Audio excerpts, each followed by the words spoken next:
रात्रीचे 12 वाजले होते. पावसाळ्याचे दिवस होते. गावाचं नाव होतं बनगरवाडी. गावाच्या बाहेर एक जुनं वडाचं झाड होतं.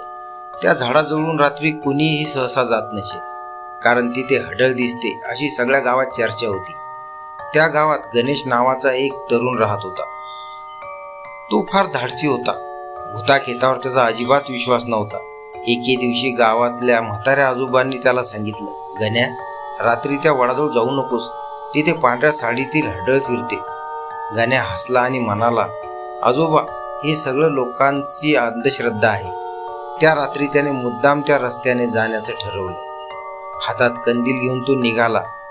रात्र काळी कुट्ट होती. दूरवर कुत्र्याचे ओरडण्याचे आवाज येत होते. वारा जोरात सुटला होता. तो वडाच्या झाडाजवळ पोहोचला. अचानक त्याचा कंदील फडफडू लागला आणि विझला. सगळीकडे काळोख. अचानक त्याला पैजणाचा आवाज ऐकू आला. छन छन छन. त्याचं हृदय जोरात धडधडू लागलं. तो मागे वळून पाहतो तर दूर एक बाई उभी होती. लांब केस, पांढरी साडी, पण तिचे पाय उलटे होते. गण्याच्या अंगावर काटा आला. ती हळूहळू त्याच्याकडे चालू लागली. तिचा चेहरा दिसत नव्हता, फक्त लाल भडक डोळे अंधारात चमकत होते. गण्या पळायला लागला, पण जितका तो पळत होता तितकाच पैजणाचा आवाज जवळ येत होता. अचानक त्याच्या कानात आवाज आला, थांब, मला माझं मूल शोधायचं आहे.